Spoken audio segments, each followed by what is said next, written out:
The following story is a work of fiction and should not be taken as a representation of real events, facts, or individuals. Any resemblance to actual persons, living or deceased, or to real incidents is purely coincidental. The author and publisher of this story do not endorse or support the accuracy of the events depicted. This story is solely for entertainment purposes and should not be considered as a source of information or truth. Reader discretion is advised.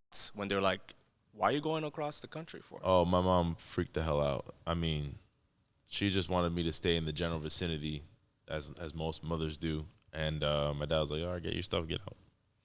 Taking up too much space, eating Dad up all didn't my really food, care. eating up all the jerk chicken and stuff. But no, I mean, like, both my parents were just like, they understood what I wanted to do. I originally was trying to go all the way to Cali, but I graduated during the year of COVID. So, as you know, like, California had a bunch of state lockdowns, so I couldn't even move out there. But the position I applied for was for California and Colorado, so I just took Colorado, yeah. My sister, I mean, she was like, just good luck out there.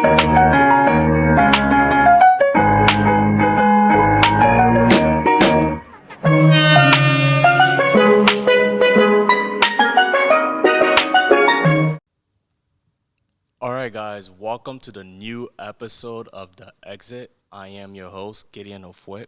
If you don't know me, I am a real estate agent here in Arizona.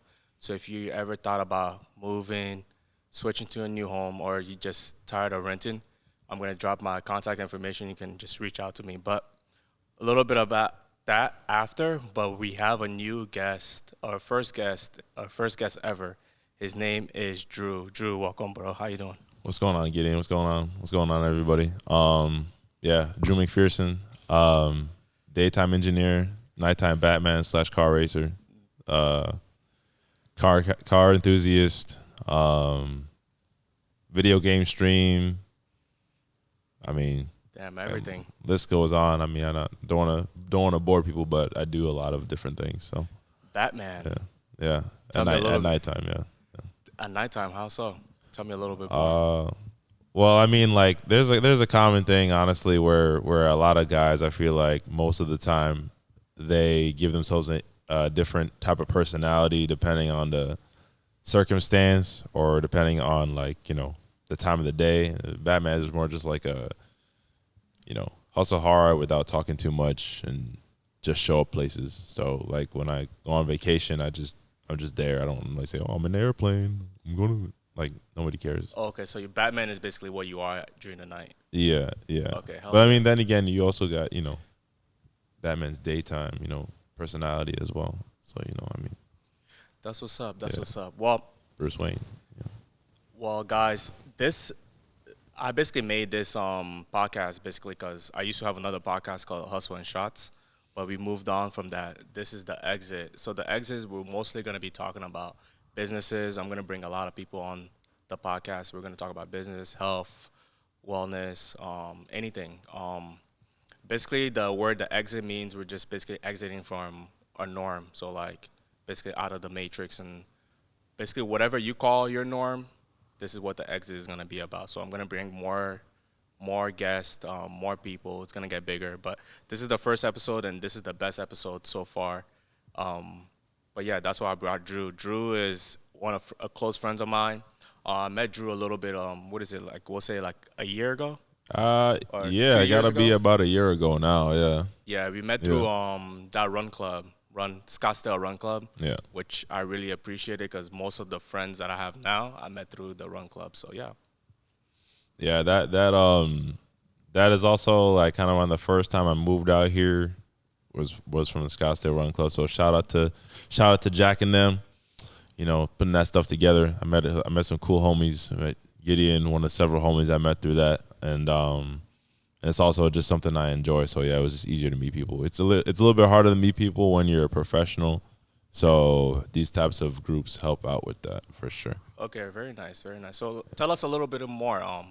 Where did you move from? So what state?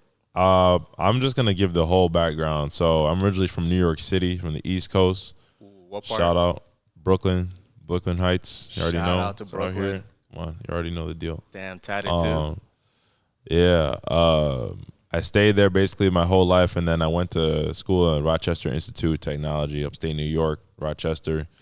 And once I got my bachelor's there, I moved out to Denver, reason why I just moved out so far west, I just wanted to be outside of the East Coast. I've been up and down New England all the way to Florida Very nice. for all my internships and stuff. So I just stayed in Colorado, Denver specifically for like 3 years, trying to get promotion at my job, didn't get it, was fighting for it, and then I got a promotion when I moved out here, and I got 2 promotions since I've been out here. So Oh yeah, I congrats. think I made the right move so far, yeah.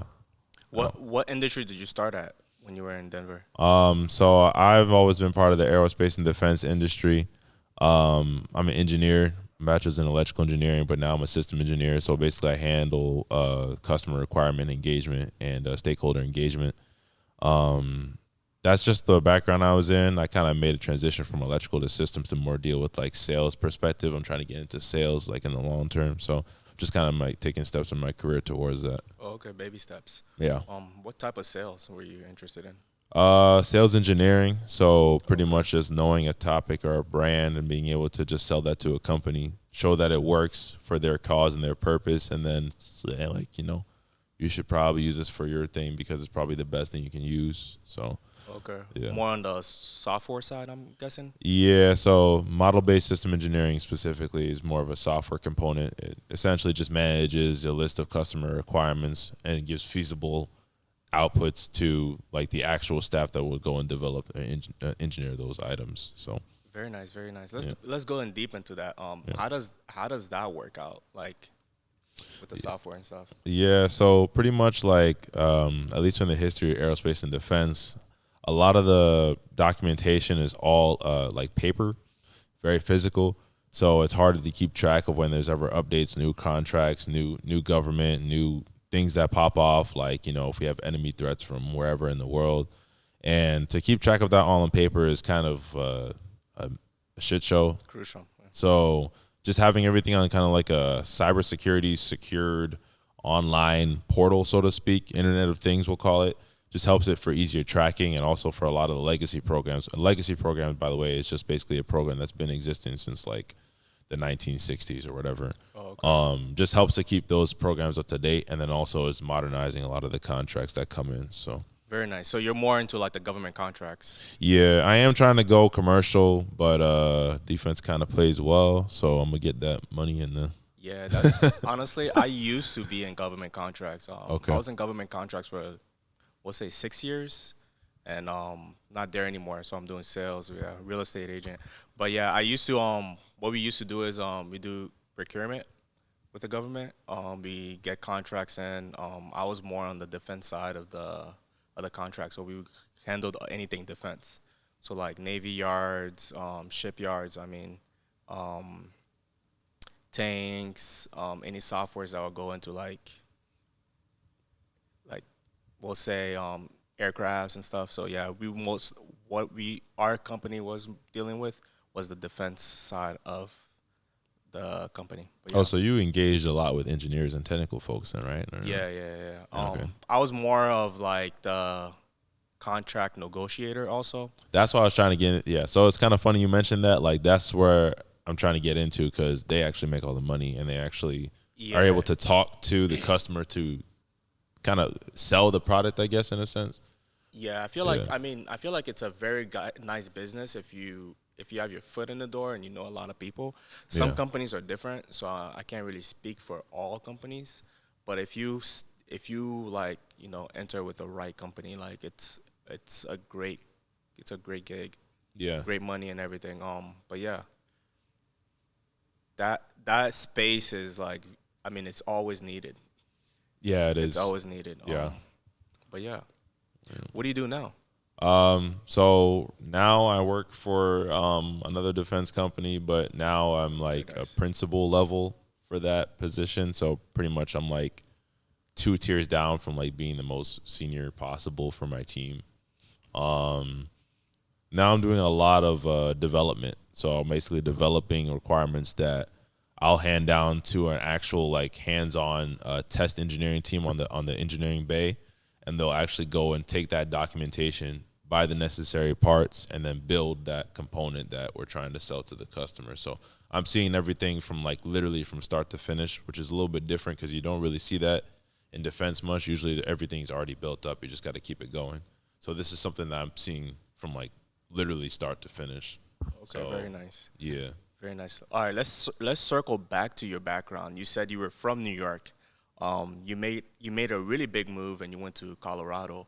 What like what was your purpose? Like what was the reason why you moved so like what I'm guessing you live with your parents, right? Yeah. So what Yeah. were their what were their initial thoughts when they're like, why are you going across the country for? Oh, my mom freaked the hell out. I mean, she just wanted me to stay in the general vicinity, as most mothers do. And my dad was like, "All right, get your stuff, get out." Taking up too much space, eating Dad up all didn't my really food, care. eating up all the jerk chicken and stuff.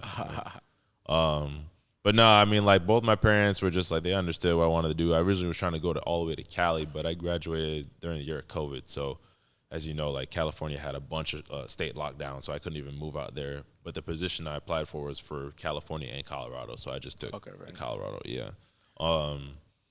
My sister, I mean, she was like, just good luck out there kind of thing. I mean, it was mainly my mom that was kind of like worried because she was like, don't go hiking in the morning. You're the only black person, like, you know. So I'm like, all right, I don't want to be up at 3 a.m. in the middle of nowhere anyway. Is Denver that dangerous? No, I mean, all right. So there's different like areas in Denver, right? Kind of Okay, like yeah. different like cities within Denver, right? And I know I talked to my one friend, shout out Aaron, black anime, off black anime. Shout out Aaron. So I met him at my first job, and he lives in Aurora, and apparently Aurora, Colorado, is the hood. Now, if anybody's from Colorado and y'all say Aurora is the hood, y'all need to go to Chicago or like just go to a real city for real. Sorry, because like the hood isn't like you have one street light out. Like there's like a whole area where you're just not supposed to walk that block kind of thing. Like especially where I'm from. So it's like they just say it's the hood. I think it's because they have more diversity there. I don't really know, but that's kind of what they call it, the hood. Okay. Yeah, I've never been to Colorado. So. Beautiful place. Actually, nah. I take that back. I have been to Denver multiple times. Usually when we go, we don't really like venture out too much. We stay in downtown. Closer to the city. The food is amazing. The people are freaking awesome in Denver. And the scene is beautiful during the summer. I went there. The last time I was there was like 3 years ago. Take it back. The last time I was there was last year, actually, last summer. But I was only there for like 2 days, so I don't know if that counts. But downtown Denver is beautiful. I love Denver. I feel Denver is kind of copying Scottsdale now. Oh, really? With the clubs and everything all back, you know. But Yeah. it's kind of not making it less authentic. But I can see myself in Denver if it wasn't too cold. But yeah, I mean, when it's cold, we just go snowboard. I just snowboard when it's cold. okay. Yeah, straight. I mean, I'm no expert by any means, but when you're snowboarding, you get up early. The sun is hitting you. You have your whole outfit on and everything. Like you're working up a sweat. You don't even feel cold. So, yeah, no, Denver's cool. I got my first rescue dog out there, so a lot of experiences that. Mr. G, my homeboy, that's my little pup. I never owned any pets before, so that was made living in Denver a very nice experience for me because I never rescued a dog before. So. Oh, very nice. How old was he? He was 9 months old. Okay. But they had him on the chopping block within the first 2 months of him being born. He ran away. 2 months later, they found him. They put him in another euthanasia spot in New Mexico.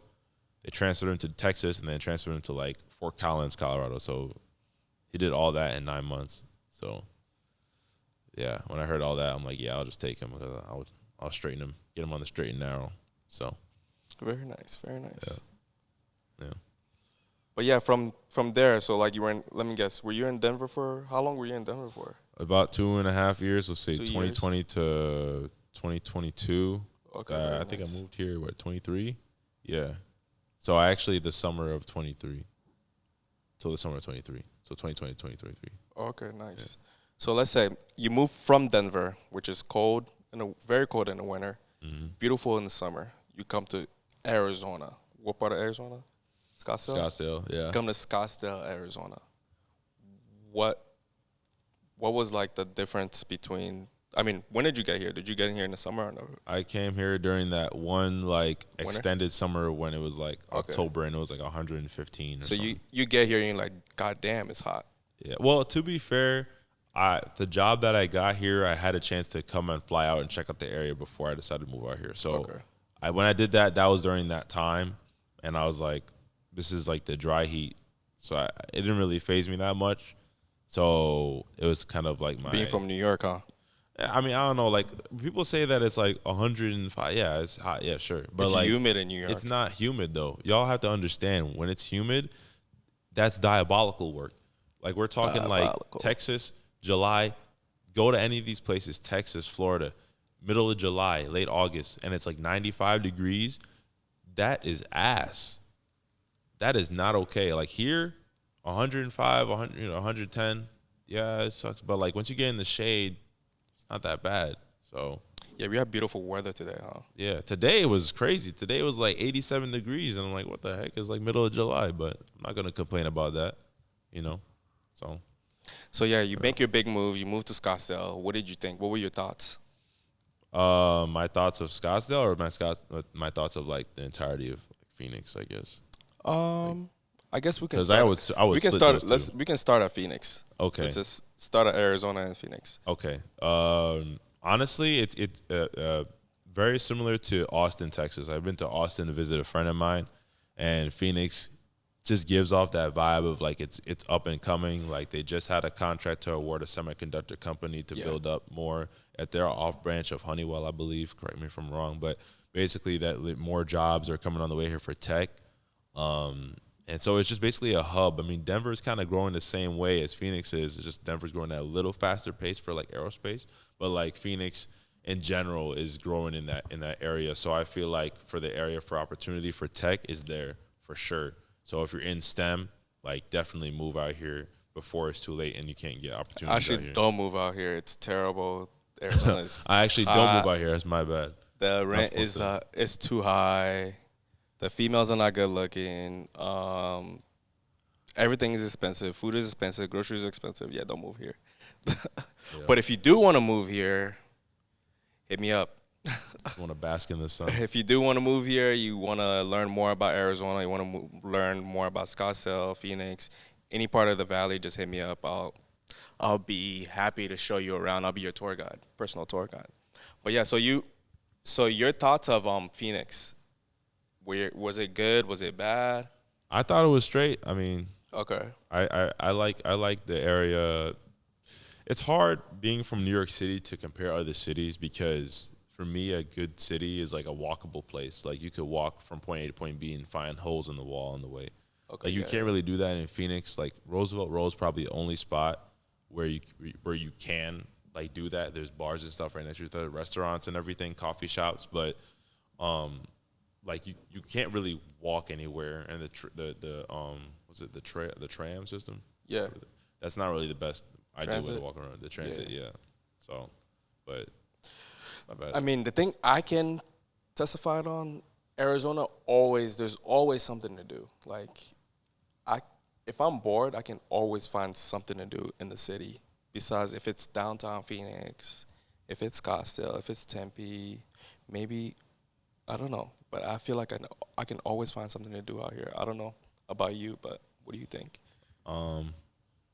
Yeah, I would say so. I mean, like this.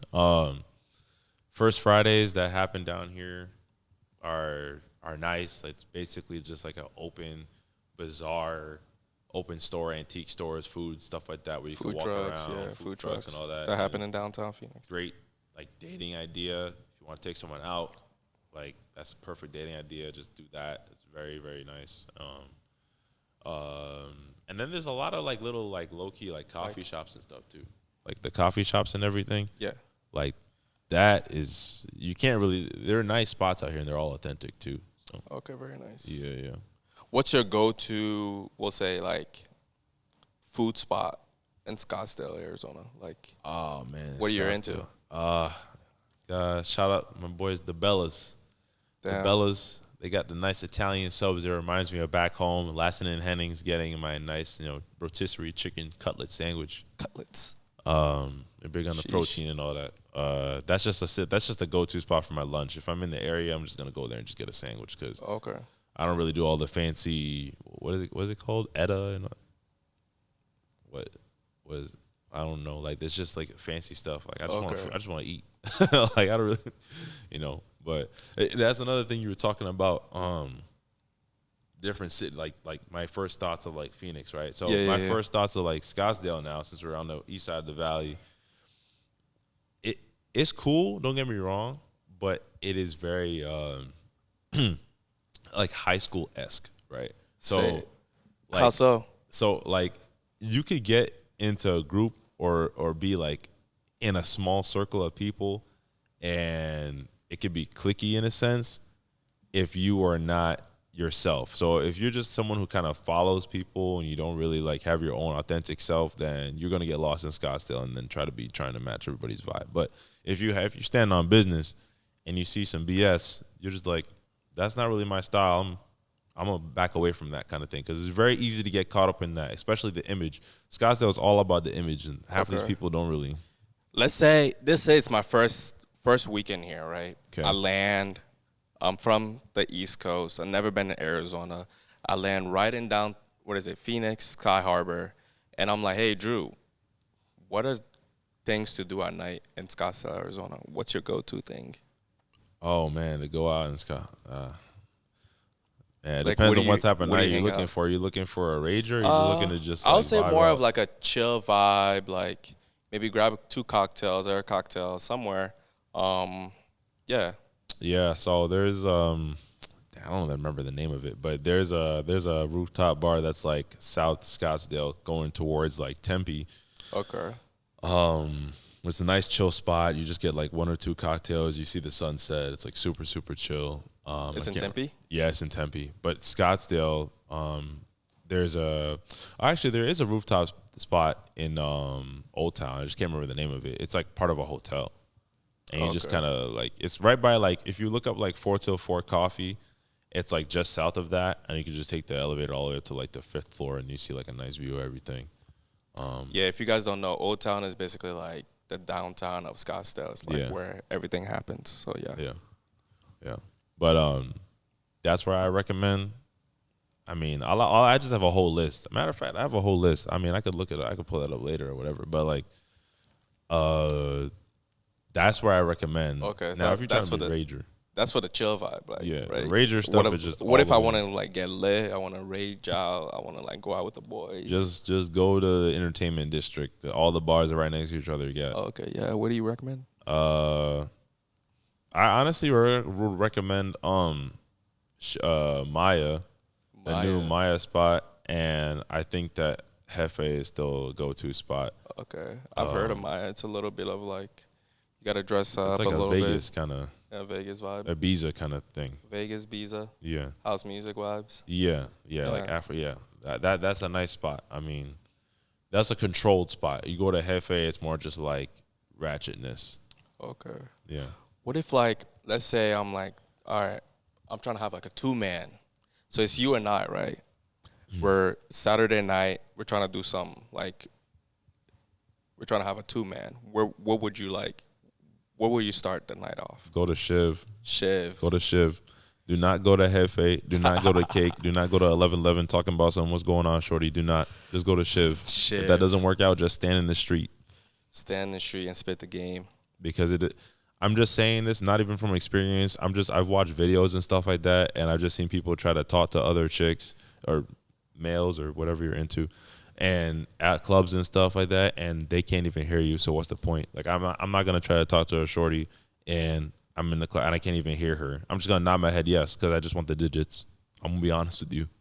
Like Yeah, I feel like the dating the what is it, the outgoing vibe and / dating life here, it's kind of different, right?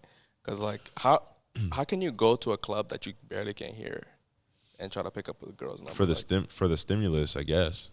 I mean, some people just want the stimuli of being outside and amongst the lights and the music and everything like that. And I know I have some folks that work in the entertainment district at nighttime, and they're like, it's a lot of the same stuff. Yeah. So obviously it caters towards people who either didn't get that much like when they were in college or something, or just like they're just not from an area where they do that at all. Okay. Yeah. I feel like, I mean, when I first moved out here, I thought like Scottsdale was like up and coming. So like now it's like crazy. They're like there's bars that are popping, there's restaurants, things are like just booming. It's crazy, man. Yeah. I'm not the mayor of Scottsdale, but I prefer that they invest more into their the Old Town area that talks about the history The of the infrastructure. place, the infrastructure. Because I mean, it's like the Old West, so it's like you're not really catching that unless you really go look for it. That's supposed to be the thing Wild that's on Wild the West. face. Yeah, that's supposed to be on the face of Scottsdale. You look up Scottsdale, you're supposed to see some cowboy or something. Like even if you have to go all the way out to like Mesa or wherever to actually do that horse riding and stuff. Yeah, like, it's crazy. You'll see it sometimes. I don't know if I've heard. I mean, I've went to this one bar. I forgot what it's called. Not Your First Rodeo, and I saw people like.